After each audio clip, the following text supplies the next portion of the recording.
Hi, it's Chris with Implied Music, and I'm doing this video kind of in response to a question from one of my subscribers, Andre. And he asked about the last sequence, musical sequence from yesterday's video.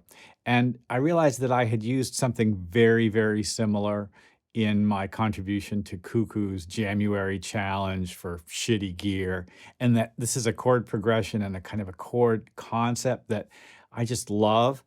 I want to share it with you. It's epic. It's also delicate and mysterious in a magical kind of way. Well, we'll take a look at it today.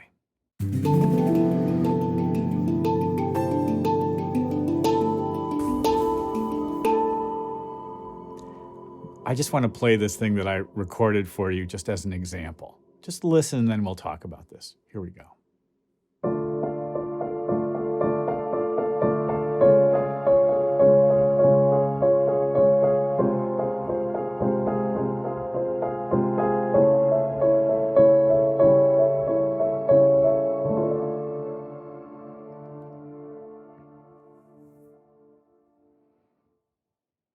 If you're a composer like me, and I think of myself as right now an ambient composer, who wants to drop the sort of burden of tonic dominant relationships, you have to go looking for other kinds of chord sequences. Let me show you exactly what's going on here.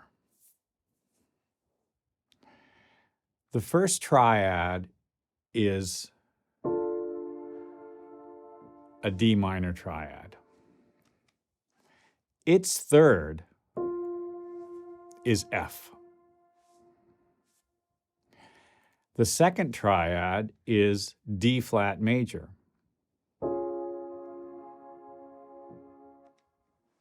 Its third is also F. Now,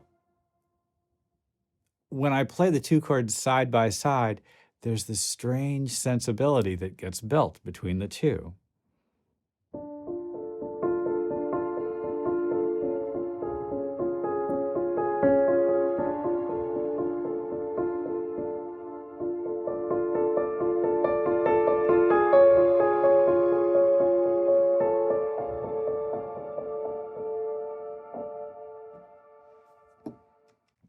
I used that idea in the last musical sequence from yesterday's video, and I changed the arrangement a little bit.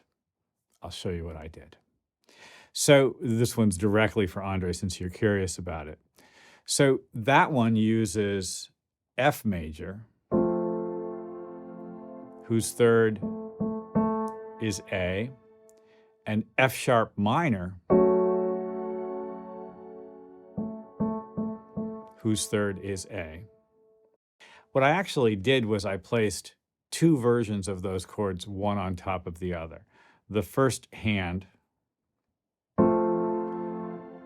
was that version of the F chord, and the second hand was the first inversion of it, just up an octave.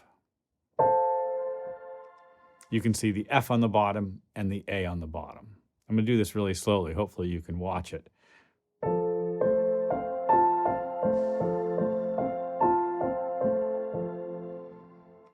So as I play the arpeggios in each hand, I get a harmony on every beat. If I go on and change the chord,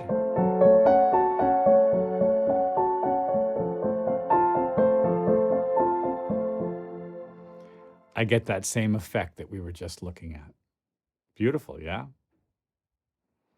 Well, the piece that I did for the Cuckoo Challenge, and it got chosen for one of the top 20. It was the first one he showed. I was tickled by that, I have to say, and he said some wonderful things about it. And that one was based around this chord shape, the A minor,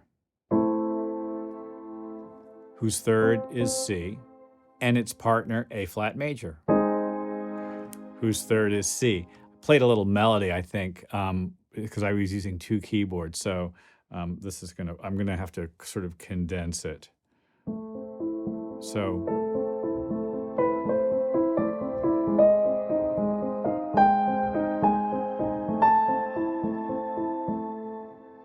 this is actually worth thinking about because as I played the melody, I had to think, what chord am I on, right? So for this bit, there we go, I'm in A minor, and so I played the first 4 notes of my melody, A, B, C, D, and then E would be next, right? But no, now it's time for A flat major, so I have to now change my sort of key set, and we've talked about doing this a bunch in this channel.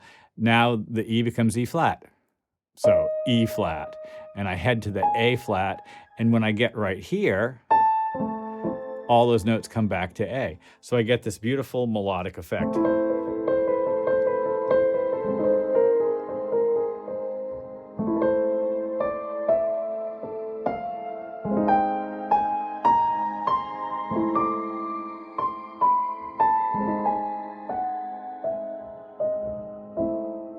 As long as I think, what key am I in? Is the E flat? Is the E natural? Is the D flat? Is the D natural? I'm going to get a solid result from that. Well, this is all built around the modal interchange of 2 key systems. And I don't want to get too analytical with it, but I want you to notice one thing in particular, and it's that when 2 chords share a third, they never live in the same key signature. And that's simply because in our system, and it really is kind of like a musical syntax convention, but it's just our system. In our system, in a scale, every pitch has a unique identifying name, right? In any scale, there's only one A, only one B. You can't have 2 different Cs. That rule can be violated with octatonic scales and a few other systems. But when you go ahead and make a chord progression that takes a pitch, in this case, F from my first example, and that F is in the song at once the minor third of a chord and also the major third of another chord, there is no scale that has those 2 corresponding chords in it.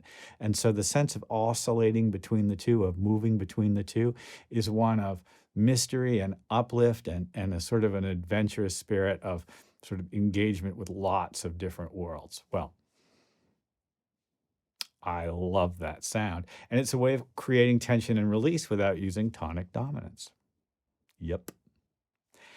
Well, I hope this has been useful. Like and subscribe. The channel's doing great. Makes me really happy to be doing this work with you. I'll see you next time.